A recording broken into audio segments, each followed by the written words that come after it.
Torção em vigas. Se você ainda tem dúvidas de como calcular a armadura de torção, presta atenção que esse vídeo é muito importante para você entender o que deve ser considerado na hora de dimensionar vigas submetidas à torção.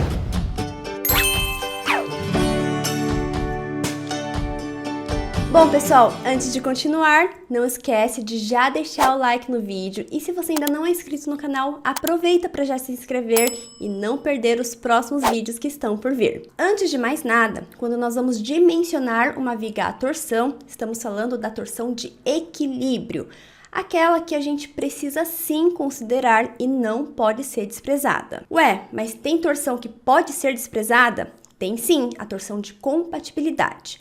E qual a diferença? Calma, que para entender essa diferença, tem 2 vídeos no canal que vocês podem assistir depois. Eu vou deixar o link deles aqui para vocês.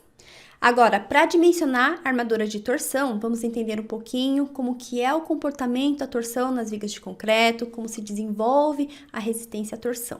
Na torção, além dos esforços normais que dão origem às armaduras longitudinais, vão surgir também as tensões tangenciais, tensões ao longo do perímetro da seção. E na torção, a região da seção transversal que mais contribui para a resistência última situa-se junto ao perímetro externo da seção. Esta região, junto ao perímetro externo, é a região principal que vai contribuir para a resistência à torção. E por esse motivo, as seções transversais, elas serão tratadas sempre como seções vazadas. Então, independente de a gente ter uma viga com uma seção cheia, a gente vai tratar ela como uma seção vazada.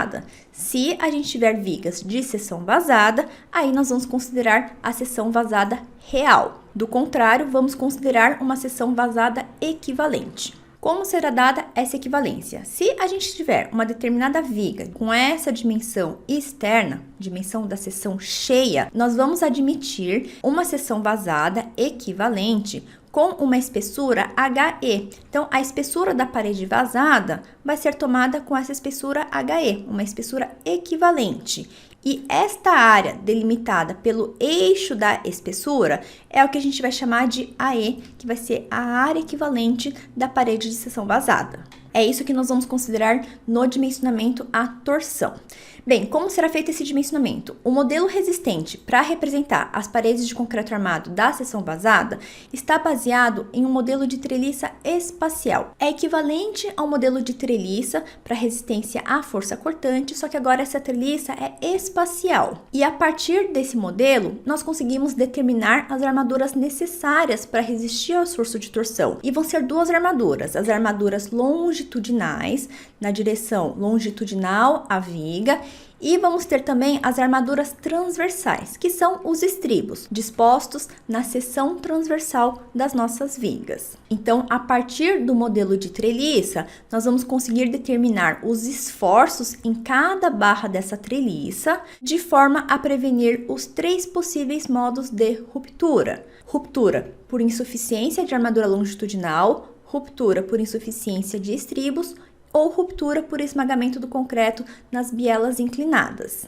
As bielas inclinadas representadas por essas linhas tracejadas. Então, nós vamos determinar os esforços nas barras dessas treliças para prevenir essas 3 rupturas e com isso vão surgir as equações de equilíbrio que vão dar origem às quantidades de armadura necessárias. Como vocês podem ver, eu acho muito importante explicar isso para vocês antes de sair entregando fórmulas e só fazer cálculos. Entender o conceito por trás de cada formulação é o que vai te diferenciar e te dar mais segurança na hora de fazer projetos. Por isso, seguindo essa metodologia, que tal me acompanhar num passo a passo completo do dimensionamento de um sobrado? Está chegando a nova turma do Lab de Dimensionamento de Sobrado, o meu curso completo de dimensionamento, e você já pode reservar uma das vagas. É só clicar no primeiro link que eu vou deixar aqui na descrição do vídeo e se cadastrar na lista de espera da próxima turma. Agora, essas 3 verificações estão dadas na nossa norma brasileira, NBR 6118, através dessas 3 verificações. Nós precisamos verificar a resistência das diagonais comprimidas, a resistência dos estribos e a resistência da armadura longitudinal. Para isso, nós precisamos ter o esforço solicitante de torção menor que os valores TRD2, TRD3 e TRD4. Eu vou até abrir a norma aqui com vocês, ó, item 17.5.1. Verificação da compressão diagonal do concreto. O valor de TRD2 está aqui, o valor de TRD3 está aqui para verificação das armaduras transversais.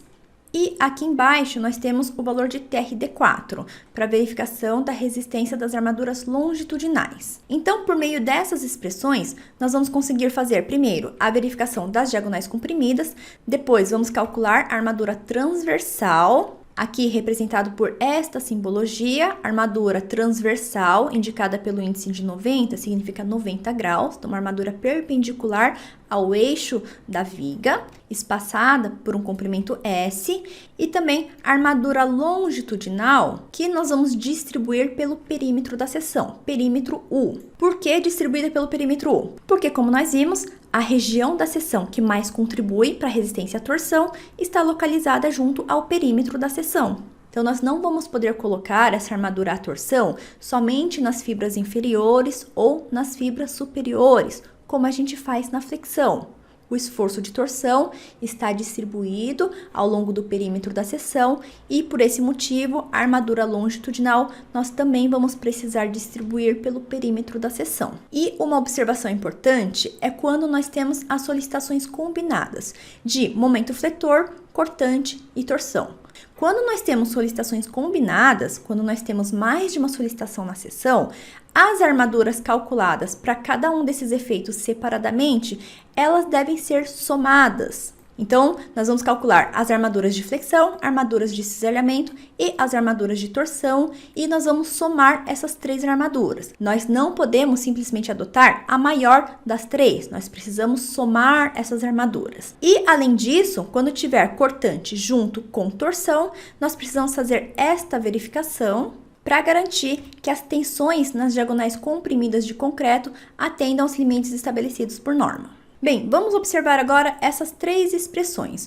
O cálculo da torção resistente TRD2 vai depender do fator αV2, que por sua vez depende do FCK do concreto, e vai depender também da área equivalente e da espessura equivalente da parede vazada. Depois, o cálculo dos estribos e da armadura longitudinal leva em consideração essas mesmas expressões. A diferença vai estar na distribuição da armadura transversal e também da armadura longitudinal. Então, agora vamos ver como obter o valor dessa espessura equivalente HE. A espessura HE nós vamos admitir como sendo igual à área da seção cheia dividido pelo perímetro da seção cheia. Este perímetro representado aqui pelo contorno U, perímetro externo da seção cheia. É este valor que nós vamos adotar para a espessura da parede vazada. Com isso, nós conseguimos delimitar a região de AE e conseguimos também calcular o perímetro desse contorno UE, perímetro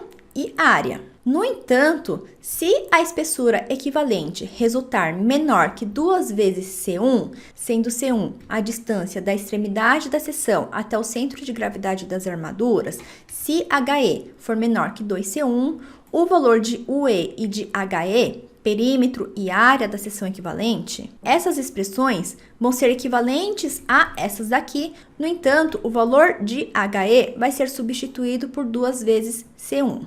Isso equivale a dizer que vamos trabalhar com uma espessura equivalente, no mínimo igual a 2 vezes C1. E aí, neste caso, esta área equivalente vai ser delimitada por esta região. Então, é bem simples a verificação de resistência à torção. Nós só precisamos utilizar essas três expressões. Agora, se vocês quiserem que eu mostre um exemplo de cálculo, me conta aqui nos comentários. E para entender a diferença entre torção de equilíbrio e torção de compatibilidade, não deixe de ver esses vídeos que estão disponíveis no canal.